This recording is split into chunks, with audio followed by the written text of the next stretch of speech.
Hey, Chris Grove here with another review for you. This time we're doing a new one.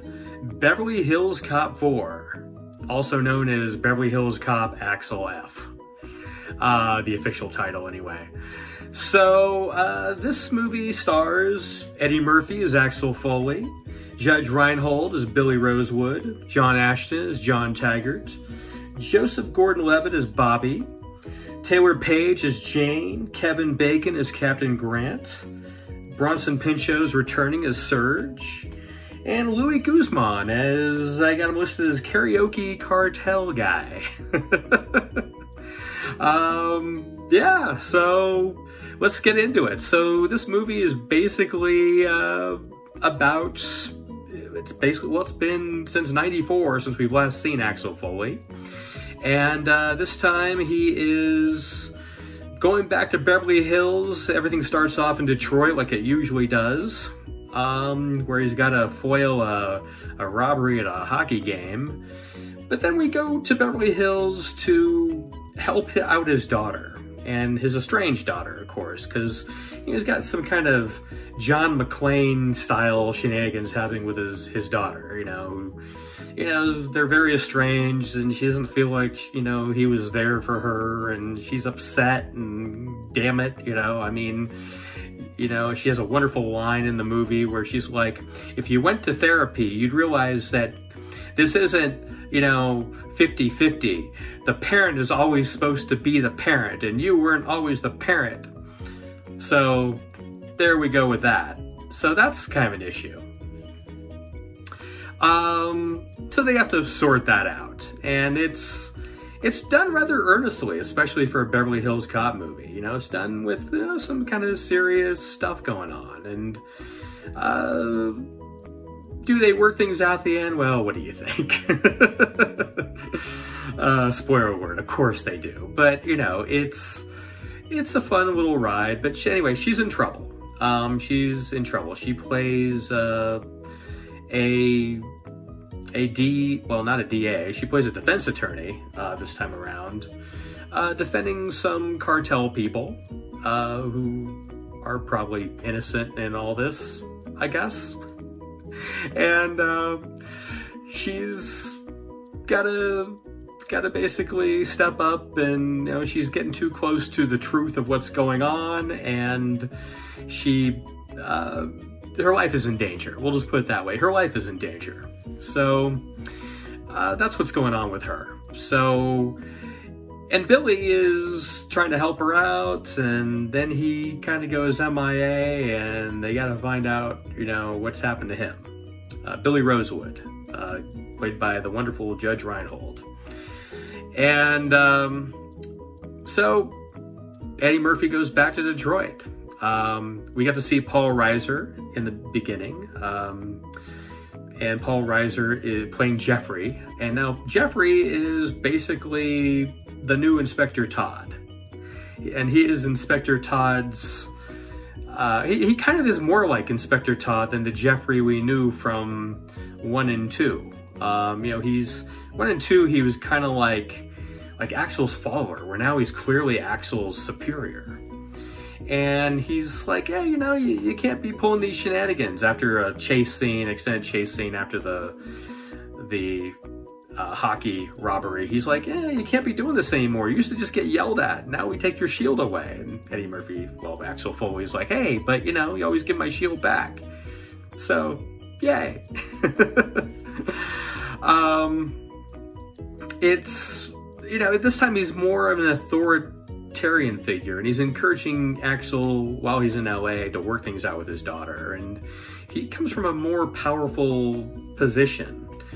There is kind of a funny line though, where apparently Axel and Jeffrey are like the same age, and Paul Reiser clearly looks older.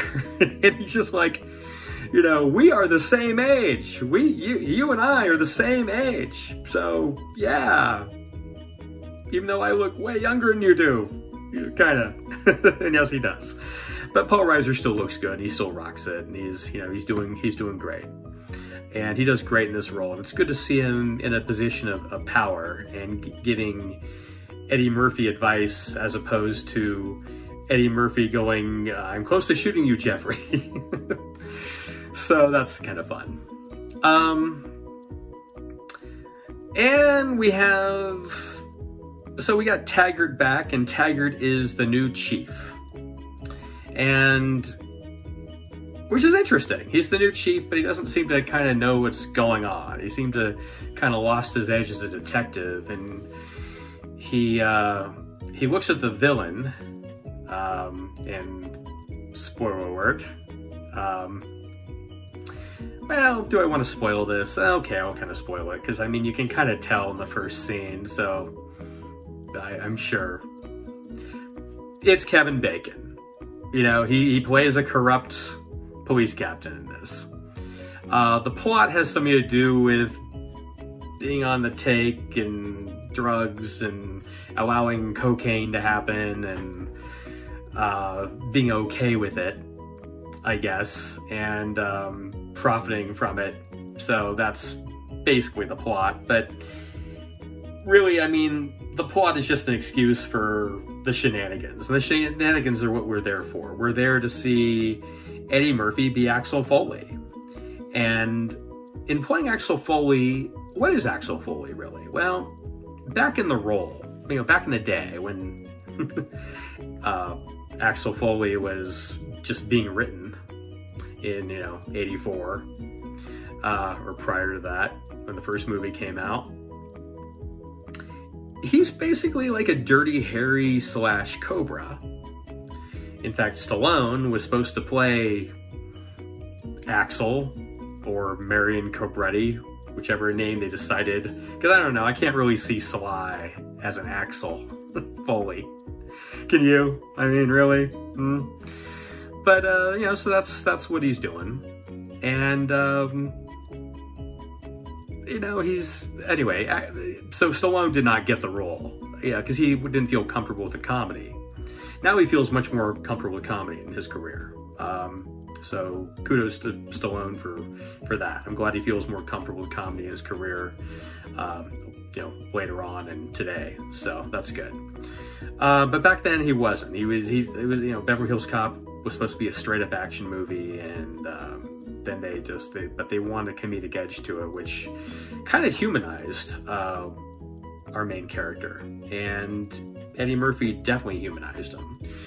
But what also makes Axel great is that he's also a badass. Like in the first Beverly Hills Cop, you know, he just, when he's basically talking to Victor at the buffet, and he's just like, you know, doing this, and then he gives him this dead-eye stare, just like, catch you later, Vic, as he's being hauled off by the cops.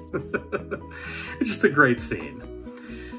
So Eddie Murphy is back to form. He is great in this. And it's got some rambunctiousness. It's got a lot of property damage, a lot of police chases, a lot of fun.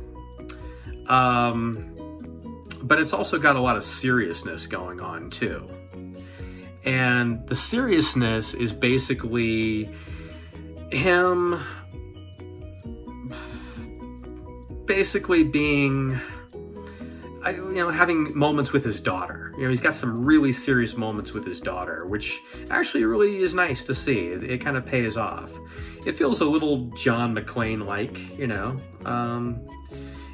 And, you know, he proves to be a good actor, not just a good comedian, but a good actor. And that suits him quite well. Kevin Bacon is having loads of fun as the villain in this, and he's just having a grand old time. And you can tell, I mean, he's just really, really having a lot of fun. It was great to see Rosewood back, you know, Judge Reinhold back and John Ashton back. Rosewood, of course, played by the wonderful Judge Reinhold, and Taggart, played by the wonderful John Ashton. And they have just a wonderful back and forth, and they kind of rehash some old jokes, and it's okay, it's good. I mean, some of them are not as fresh as the first time, but it's still, this is way better than 3. And I mean, a lot of people don't like 3 because, well, I mean, it had its quirky charm, but it was a little too quirky for its own good, I thought. Especially with all the amusement park cutesy shenanigans that were going on, you know? I did like the whole scene with them going on the tilt-a-whirl in 3, where he's got to save the kids on the tilt-a-whirl. Or actually, no, it's the Sky Whirl. The Sky Whirl.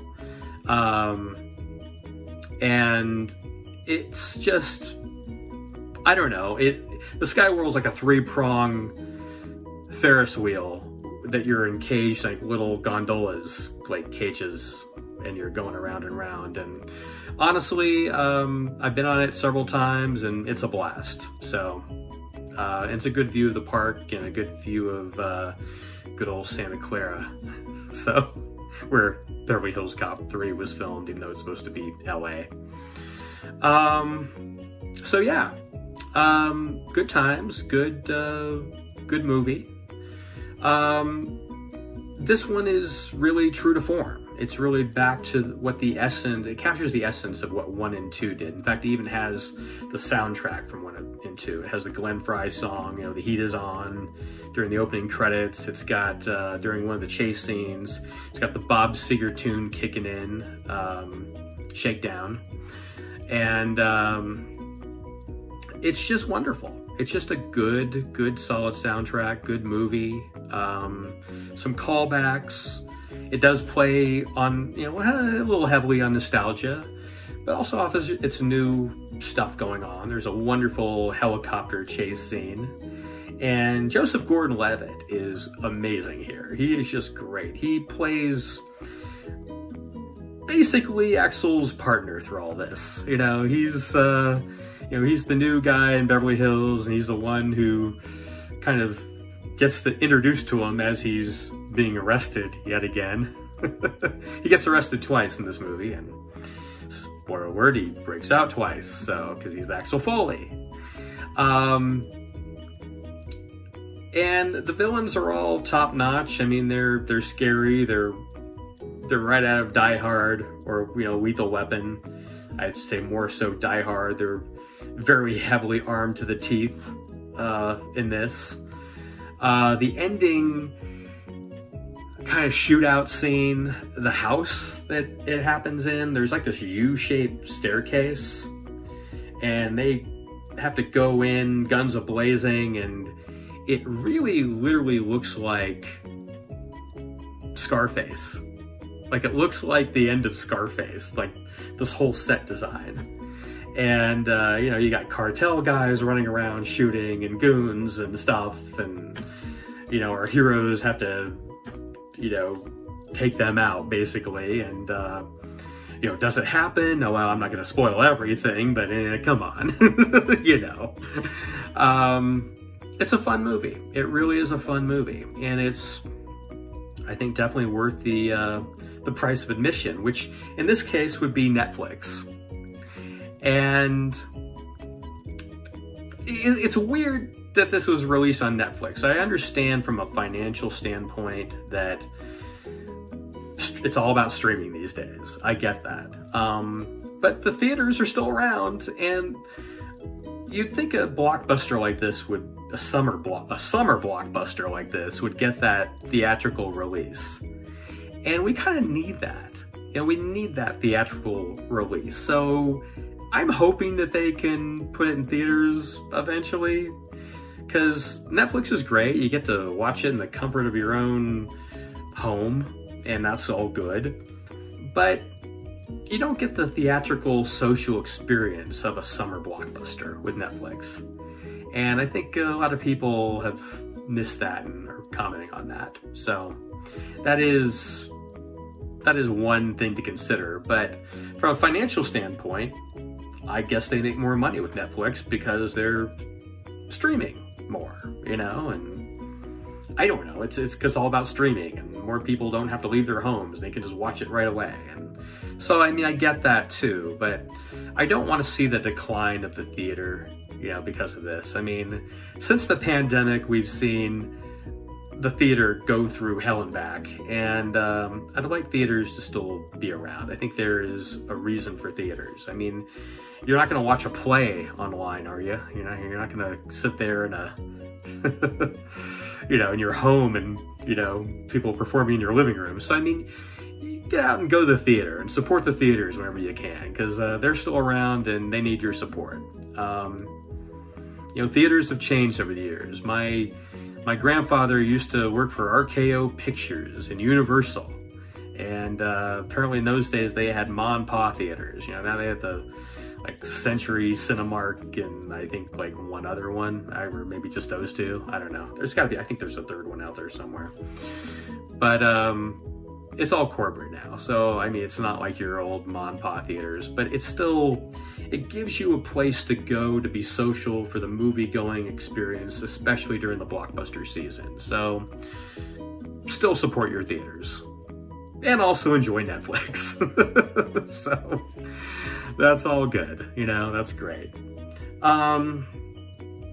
What else can I say about this? I mean, it's just got some great action, some great comedy. It's returned to form in the Beverly Hills Cop franchise. It was a lot of fun. And that helicopter sequence was great. Because, well, spoiler alert, the guy flying doesn't really know how to fly. Well, the stunt pilot who did it, apparently he was a French stunt pilot, totally knows how to fly. He had a lot of fun, apparently. Zooming around downtown Los Angeles, basically at traffic level, just spinning his helicopter around. So it's a lot of fun. And I'm not really a stunt guy, but I enjoy it in movies like this. And what makes the Beverly Hills Cop franchise for me is the humor and the human level that Axel Foley is. I mean, if this were a straight-up action film, it would basically be a Dirty Harry clone. And I love Dirty Harry. I love it. I think Dirty Harry is great. He's that's one of my favorite franchises, especially because it shows San Francisco in the oh-so hippy-dippy 70s and into the 80s, and it's just interesting to see kind of a hard-nosed cop in that environment. And Clint Eastwood had some great lines. What Beverly Hills Cop became for Sylvester Stallone was Cobra. He became Marion Cobretti instead of Axel Foley. And honestly, Cobra was a huge homage to Dirty Harry. I mean, they even have two actors from the original. They have Renee Santoni, who plays Cobra's partner, also played Dirty Harry's partner in the original. And they also had Andy Robinson, who played Scorpio in the original Dirty Harry, playing actually not the villain, the hard-nosed superior in Cobra. And it just, made it fun. And so Cobra's a definite homage to Dirty Harry. And I see Beverly Hills Cop, that franchise, being very much into, like Dirty Harry too, but Dirty Harry with heart and humor. Well, a little more heart and humor. I mean, I'd say that Dirty Harry is a little heart too, It's Clint Eastwood after all. But there's a lot more humanity with the humor in Beverly Hills Cop. And that's what really makes this franchise for me. So if you want a fun summer blockbuster that you can just hang out, enjoy in the comfort of your own home on Netflix, check this one out. It's definitely worth a watch. Till next time, this is Chris Grove. Catch you in the next one. Take care. Bye-bye.